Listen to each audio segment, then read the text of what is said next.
क्या आपने कभी सोचा है कि शेयर मार्केट अचानक इतनी तेजी क्यों दिखाता है? 4 दिन में सेंसेक्स के 2162 अंकों की उछाल के पीछे क्या राज है? कौन से स्टॉक्स इस तेजी को लीड कर रहे हैं और कौन से पीछे छूट गए हैं? क्या वैश्विक कारण इस रैली को सपोर्ट कर रहे हैं या यह बस एक सेंटीमेंट की लहर है? इस वीडियो में हम भारतीय शेयर मार्केट की हालिया तेजी का गहराई से विश्लेषण करेंगे, एक्सपर्ट्स की राय जानेंगे और आपको बताएंगे कि इन हालात में निवेशक कैसे स्मार्ट मूव्स बना सकते हैं। तो क्या आप तैयार हैं यह समझने के लिए कि इस तेजी का फायदा कैसे उठाया जाए? चलिए शुरू करते हैं।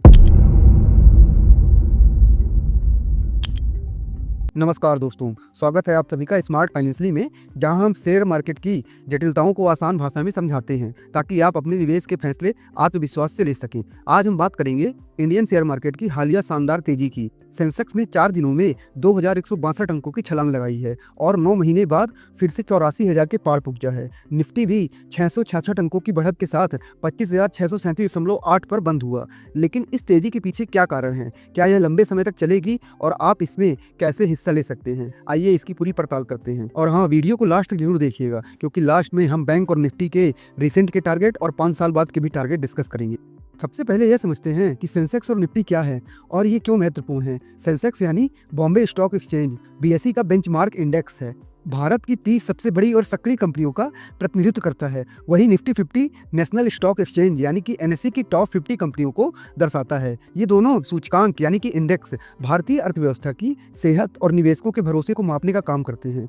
पिछले 4 दिनों में सेंसेक्स 2162 अंक यानी कि 2.6% बढ़कर 84,058.9 पर पहुंचा, जबकि निफ्टी 666 अंक बढ़कर 25,637.8 पर बंद हुआ। इस तेजी ने बीएसई की लिस्टेड कंपनियों के मार्केट कैप को 11.3 लाख करोड़ रुपए बढ़ाकर 460 लाख करोड़ रुपए तक पहुंचा दिया। लेकिन ये आंकड़े हमारे लिए क्या मायने रखते हैं? तेजी के कारण समझिए। बैंकिंग, तेल, गैस और कैपिटल मार्केट जैसे सेक्टर में जबरदस्त खरीदारी देखी गई है।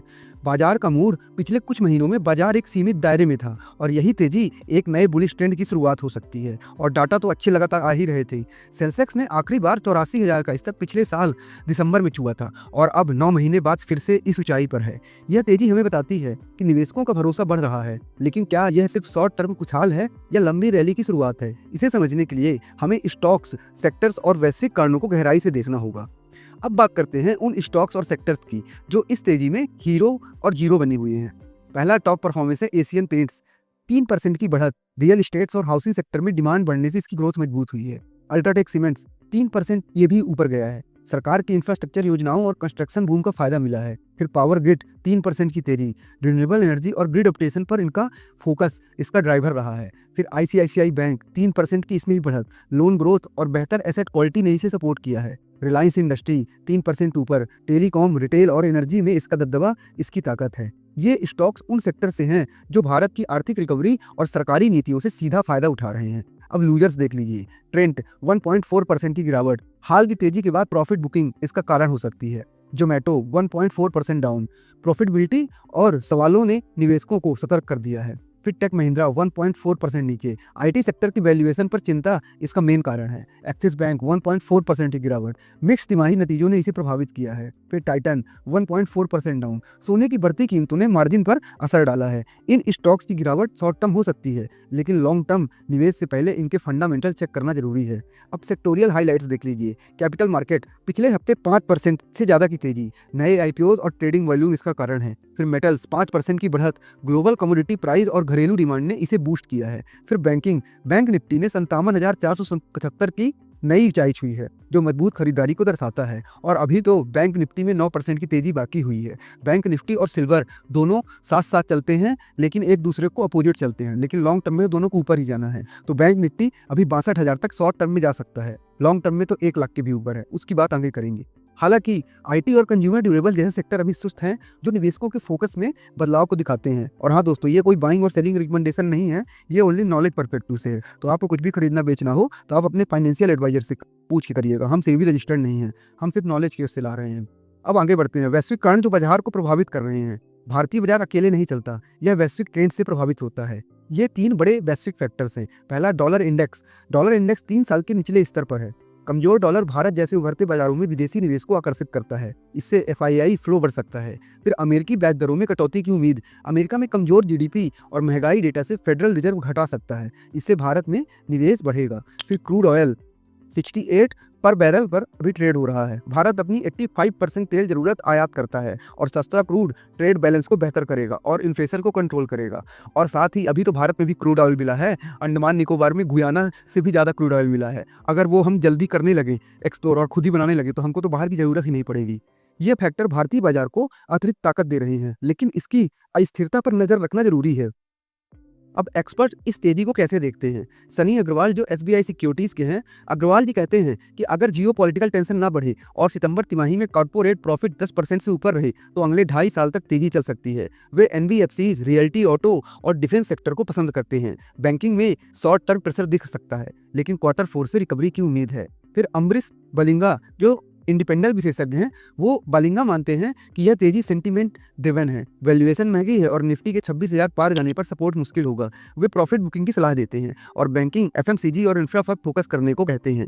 दोनों एक्सपर्ट्स का मानना है कि सावधानी के साथ निवेश जरूरी है। अब यहाँ कुछ प्रैक्टिकल टिप्स समझिए। डाइवर्सिफिकेशन, बैंकिंग, एफएमसीजी और आईटी जैसे सेक्टर्स में भी निवेश करें जो अभी अंडर वैल्यूड हो सकते हैं। क्वालिटी पर फोकस, मजबूत बैलेंस शीट और ग्रोथ वाली कंपनियां चुनें। वैश्विक ट्रेंड्स पर नजर, क्रूड प्राइस और यूएस रेट्स जैसे फैक्टर मॉनिटर करें। फिर प्रॉफिट बुकिंग, निफ्टी 26,000 के करीब पहुंचे तो ओवर वैल्यूड स्टॉक से मुनाफा बुक करें। और मैं तो सच्चाई बताऊं कि जब तक निफ्टी 26,600 तक नहीं पहुंचता आप बिल्कुल प्रॉफिट मत बुक करिए। अभी तो ये रैली जितना प्रॉफिट अभी तक हुआ है, अब इसके बाद प्रॉफिट बनना चालू होगा जो पोजीशन बनी है, क्योंकि एफआईआई ने कैश मार्केट में अच्छी खरीदारी की है। 12,000 करोड़ से ज्यादा एक दिन खरीदारी की है और इंडेक्स में भी जो फ्यूचर पोजीशन बनाई है वो भी एक दिन 15% से ज्यादा की बना ली है। और अब भाई 39% पर पहुंच चुका है और डीआईआई धीरे धीरे नीचे आया है, लेकिन उसने भी ज़्यादा नहीं बेचा है। हालांकि प्रो ने एक दिन 21% काट दिया था, लेकिन उसने भी रिसेंट में खरीदारी की है और क्लाइंट की पोजीशन अब धीरे धीरे घटने लगी है। ये मार्केट के कुछ हिडन जेम्स होते हैं कि जब एफआईआई जब यहाँ से 60 से 80% तक जाएंगे इंडेक्स फ्यूचर पोजीशन में, तब वो अपनी प्रॉफिट बुकिंग करेंगे, तब आप भी कर सकते हैं। और डीआईआईज अभी धीरे धीरे नीचे आएंगे और पब्लिक धीरे धीरे नीचे आएगी, और जब एफआईआई बेचेंगे तो डीआईआईज और पब्लिक धीरे धीरे इंडेक्स में पोजीशन बढ़ाने लगती है। इस तरह आप टॉप बॉटम पकड़ सकते हैं, लेकिन उसके लिए आपको डेली का एफआईआईज, डीआईआईज, प्रोज और क्लाइंट का डाटा पता होना चाहिए। इंडेक्स में उनकी फ्यूचर पोजीशन कितनी निकली है, तो उस डाटा को हम डेली अपडेट करते हैं क्योंकि वो डाटा निकालना पड़ता है। तो अगर आपको जानना है तो वो हमारे टेलीग्राम चैनल में डेली अपडेट होता है, तो उससे आप अपनी प्रॉफिट बुकिंग या फिर या कहें कि टॉप बॉटम पकड़ सकते हैं मार्केट का। तो उसके लिए आप हमारे टेलीग्राम चैनल में जुड़ सकते हैं, लिंक डिस्क्रिप्शन में है, जो कि बिल्कुल फ्री है। और उसमें हम कई सारे मार्केट आवर में मार्केट अपडेट्स देते हैं, जिससे आप अपनी पोजीशन अच्छी कर लेते हैं। ये भी बता सकते हैं कब प्रॉफिट बुकिंग हो रही है, कब पैसा इंटर हो रहा है, बहुत सारी चीज़ें। और सेबी की गाइडलाइंस के अनुसार हम कई वीडियो तो यहाँ ला भी नहीं सकते हैं, तो उसकी भी इन्फॉर्मेशन दे सकते हैं। उससे टेलीग्राम में आप ही का नॉलेज बढ़ेगी, जिससे आप अपनी वेल्थ खुद बना सकते हैं। और हाँ दोस्तों, अब बात कर रहे थे तो एफआईआईज इन्हें खरीदारी की है, तो अभी यहाँ से निफ्टी 26,600 तक जा सकता है। फिर उसके बाद हल्की प्रॉफिट बुकिंग होगी और 5 साल का निफ्टी का टारगेट बता दूं तो 32,000 है समथिंग। 5 साल में निफ्टी आप देखिएगा 32,000 पहुंच जाएगा। अगर आपको भरोसा ना हो तो आज से 5 साल पहले निफ्टी 7,000 था, आज कहाँ पे पहुंच चुका है। प्रॉफिट बुकिंग, मार्केट में गिरना बढ़ना, ये मार्केट की सांस है। जैसे इंसान सांस लेता है वैसे मार्केट भी गिरता है, उठता है। इसमें आपको घबराना नहीं है, आपको स्ट्रेटजी के थ्रू चलना है। स्ट्रेटजी हमने कई सारे पहले वीडियो में बताई है, आप विजिट कर लीजिए। साथ में टेलीग्राम चैनल में भी हम शेयर करते रहते हैं किस तरह आपको अपने पोर्टफोलियो को मैनेज करना है। आपका पूरे मार्केट में वो नहीं है, आप अपने पोर्टफोलियो को मैनेज कर सकते हैं, पूरे मार्केट को आप मैनेज नहीं कर सकते। तो मार्केट को टाइम मत करिए, अपने पोर्टफोलियो को करिए।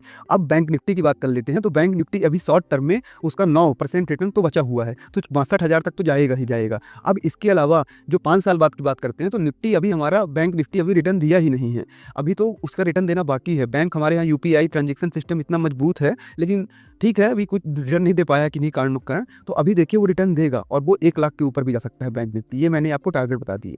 अब आपको अगर निफ्टी और बैंक निफ्टी आप बोलेंगे कैसे करें, तो आप फ्यूचर ऑप्शन में जाएंगे। फ्यूचर ऑप्शन में नहीं जाना, आपको ETF इसका करना है। जैसे निफ्टी का है, निफ्टी 20 सबसे बेस्ट है, सबसे ज़्यादा वॉल्यूम है, आप इसमें होल्ड करिए, फुल ऑन कैश डिलीवरी में बैठिए, आपको कोई रिस्क नहीं होगा और आपको टेंशन नहीं होगी। और बैंक निफ्टी का बैंक बीज है, तो इस तरह आप इनमें पोजीशन बना के चल सकते हैं। साथ ही नॉलेज लेते रहिए तो आपको और अच्छी खासी उसमें वो मिलेगी। और सबसे बड़ी चीज़ एक आपको ही बता दूं, जब तक निफ्टी अपना हाई, पुराना हाई नहीं तोड़ता है, तब तक बैंक निफ्टी रोज हाई बनाएगा, फिर हल्का नीचे आएगा, फिर रोज हाई बनाएगा, जब तक निफ्टी अपने पुराने हाई को नहीं तोड़ता है। ये भी आपके लिए एक एडवाइस हो सकती है। तो आपको ये चीज़ें आसानी से समझ में आई होंगी। आपको जो गलतियां से बचना है, तेजी के पीछे मत भागिए दोस्तों कभी। वैल्यूएशन को नज़रअंदाज कभी मत करिए और बिना रिसर्च के निवेश करना आपके लिए घातक हो सकता है। अब लास्ट में सेंसेक्स और निफ्टी की यह तेजी घरेलू मजबूती और वैश्विक सपोर्ट का नतीजा है। निवेशकों के लिए यह मौका भी है और चुनौती भी। सही रणनीति और जानकारी के साथ आप इस तेजी का फायदा उठा सकते हैं। अगर आपको यह पसंद आया हो तो हमारे साथ जुड़ जाइए, ताकि आपको नई नई चीज़ें मिलती रहें और मार्केट के बारे में भी अपडेट रहे। शेयर मार्केट की सफलता के लिए लगातार सीखते रहें और स्मार्ट निवेश करें। मिलते हैं अगली वीडियो में। तब तक के लिए एक चीज़ याद रखिएगा, जीवन में सही सलाह या तो आपका ही तैसी देगा या तो स्मार्ट फाइनेंशियली चैनल। धन्यवाद।